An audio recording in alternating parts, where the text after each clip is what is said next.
when you talk about the history of video games, there's a couple games that you have to talk about, like Pong and Pac-Man and Super Mario Brothers, that really influenced the entire video game industry.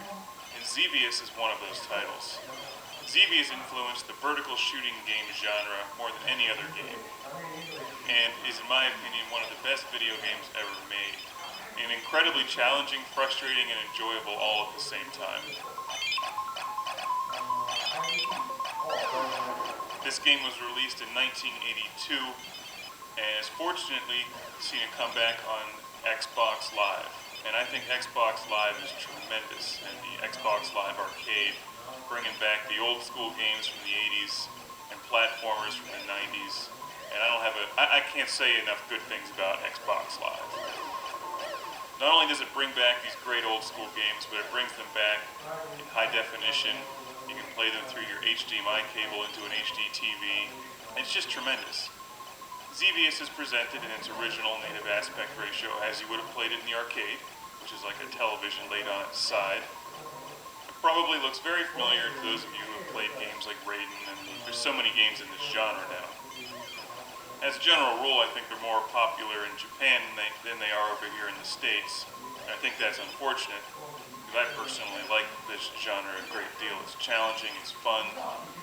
As you know on this show, I love being the lone, daring starfighter against countless enemies, impossible odds, on a questionable, vague mission that usually doesn't matter anyway. Because what's the point of this game is to get through it, to have fun, to rack up points, and to shoot things and watch them blow up.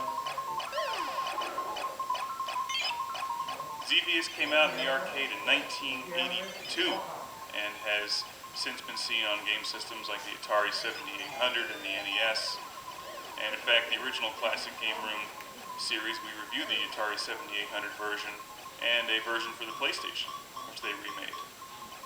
As you can see from the screen, you have two different weapon options. And that's one of the things that makes Xevious unique. But for starters here, you have your lasers, your twin cannons, I think they're lasers, maybe they call them something else, and your bombs.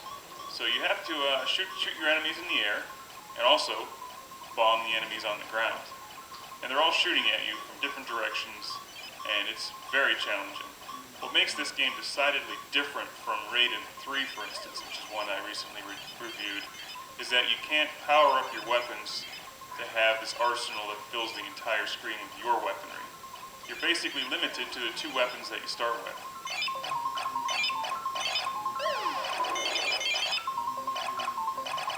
So instead of getting that massive, huge shotgun burst of red bullets that most vertical games have, or a special weapon that you can blow up and then eliminate all enemy fire when it's about to kill you, you really have to rely on some serious skill in dodging the enemy fire.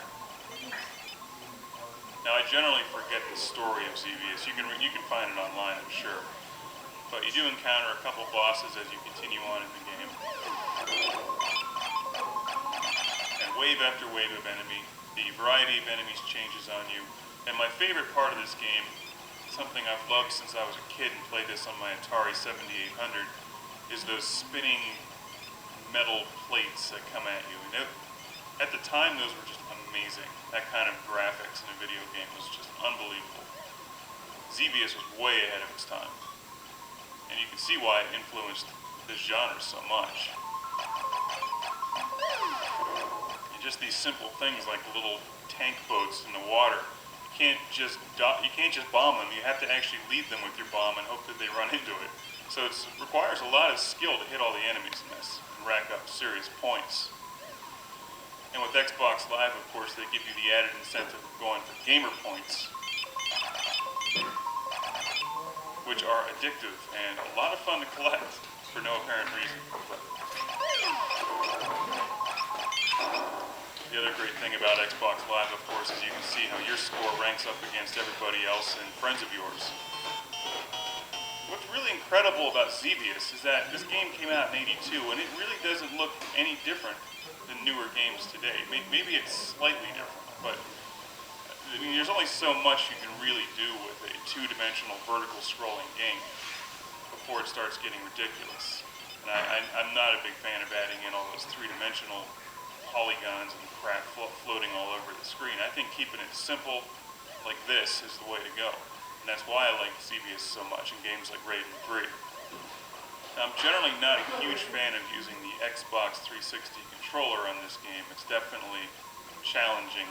I prefer the arcade-style joystick and buttons, but you know, what are you going to do when you just don't have a stand-up Xevious arcade machine in your basement?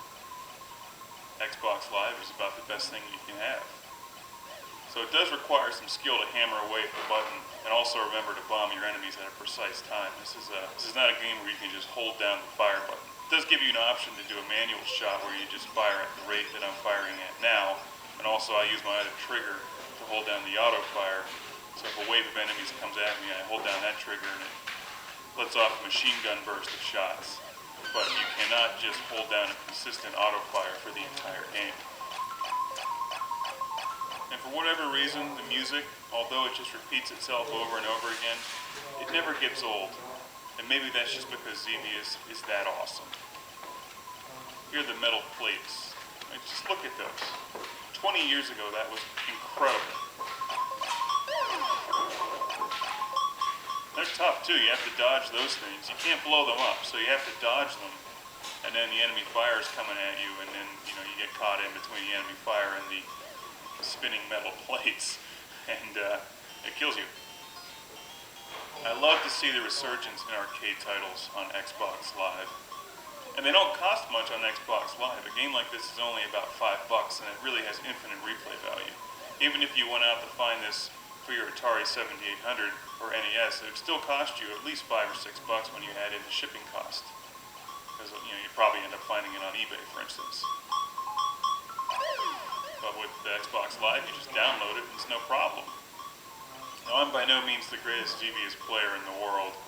In fact, I'd like to get a lot better at this game because it really is one of my favorite games and always has been.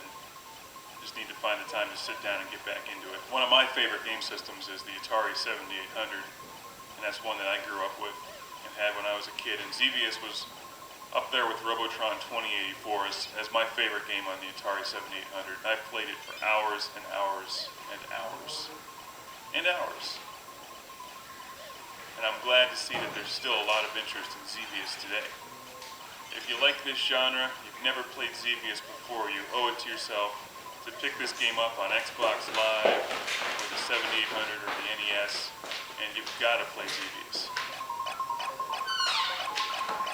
If you're really hardcore, you can go out and buy a real stand-up coin-op Xevious machine like they would have had in the arcades in the 80s, and you can put that in your living room, in your house. And your wife can come home and be like, "Where's all the furniture?" And be like, "Well, I put it outside because we got a Xevious machine."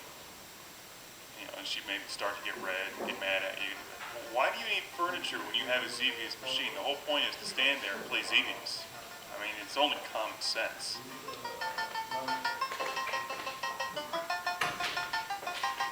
It's like replacing your dining room table with the cocktail version of Ms. Pac-Man. You can eat on that Ms. Pac-Man machine and play Ms. Pac-Man at the same time. Hell, it worked at Pizza Hut.